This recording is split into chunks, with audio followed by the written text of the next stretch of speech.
Hello my friends, welcome my YouTube channel. आज की जो मेन टॉपिक है बट्टा। बट्टा कितने प्रकार की होती है और बट्टा में अंतर। तो चलिए मैं आपको बता देता हूँ कि बट्टा किसे कहते हैं।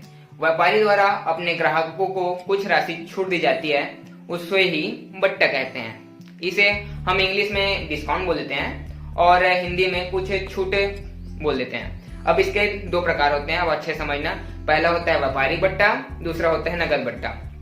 अब समझना, जब कोई व्यापारी जो है बड़े माल को विक्रय करता है तो कुछ % छूट देता है। ठीक, अब समझना इसे आप कैसे लिखेंगे। व्यापारी बट्टा का परिभाषा आप कैसे लिखेंगे।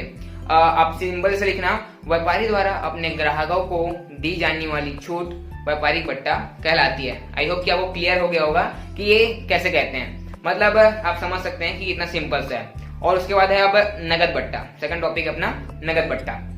नगद बट्टा व्यापारी द्वारा शीघ्र राशि प्राप्त करने हेतु जो राशि छूट दी जाती है उसे ही नगद बट्टा कहते हैं। गाइस, इसमें का सिंपल सा अंतर है कि जो व्यापारिक बट्टा है वो क्यों दी जाती है, किसी भी माल को विक्रय करते समय दी जाती है, और इसमें शीघ्र राशि प्राप्त करने हेतु दी जाती है। चलिए अब हम इसमें डिफरेंस समझ लेते हैं कि इसमें डिफरेंस क्या होती है। तो हम पहले एक साइड लिख लेते हैं व्यापारिक बट्टा, सेकंड साइड लिखते हैं नगद बट्टा। इसका उद्देश्य क्यों जाती है। उद्देश्य, फर्स्ट टॉपिक है उद्देश्य। व्यापारिक बट्टा क्यों दी जाती है। व्यापारिक बट्टा माल के विक्रय हेतु दी जाती है या फिर बचे हुए सामान को जल्दी निकालने हेतु दी जाती है। कुछ स्टॉक के सामान होते हैं, उसे जल्दी निकालने के लिए व्यापारिक बट्टा दी जाती है। अब नगद बट्टा क्यों दी जाती है। नगद बट्टा किसी भी व्यापारी इसलिए दी जाती है क्योंकि उसे शीघ्र राशि प्राप्त करना होता है। आप शॉर्ट में ऐसे लिख देते हैं कि शीघ्र राशि प्राप्त करने हेतु नगद बट्टा दी जाती है। अब सेकंड है कि गणना। अब इसका गणना कैसे किया जाता है। व्यापारिक बट्टा का जो डिस्काउंट रहता है किस पर दी जाती है। गणना मतलब किस पर दी जाती है। गणना सेकंड टॉपिक है, गणना बेस्ट टॉपिक है, इसको अच्छे समझना।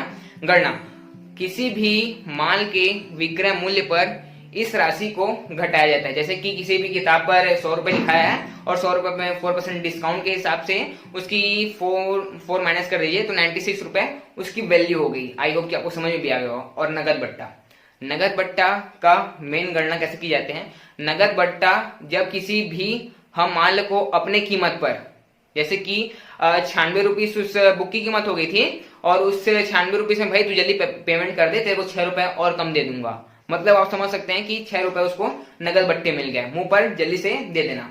अब इसका थर्ड पॉइंट है लेखा। लेखा मतलब आप समझना, लेखा मतलब लिखना। इस पहला टॉपिक है व्यापारिक बट्टे को लेख नहीं की जाती।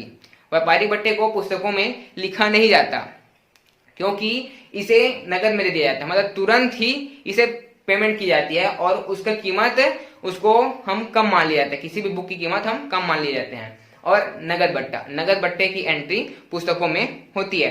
समय, समय कब दी जाती है आपको पता चल गया है कि जैसे कि कोई व्यापारी ग्राहकों को माल बेचता है तो उसको तुरंत देता है। और नगद बट्टा कब दी जाती है, जब उधार किए गए माल को शीघ्र राशि का भुगतान प्राप्त करना है तो उसे समय के हिसाब से जल्दी से दे दिया जाता है राशि। इसकी राशि सामान्यतः बड़ी होती है। व्यापारिक बट्टा है तो बड़े बड़े बंडलों और बड़े बड़े बॉक्सों में इसकी राशि सामान्यतः बड़ी होती है। और नगद बट्टा भाई थोड़े मोटे सामान है तो इसे तुरंत नगद बट्टा देकर हम इसको खिसका जाते हैं करके, सिंपल से इसको नगद बट्टा में कन्वर्ट करके इसको पेमेंट कर दिया जाता है। आई होप गाइस कि आपको पूरी चीजें डाउट्स क्लियर हो गई होगी। और आपको जो भी डाउट्स हैं आप मेरे कमेंट पर लिख दीजिए।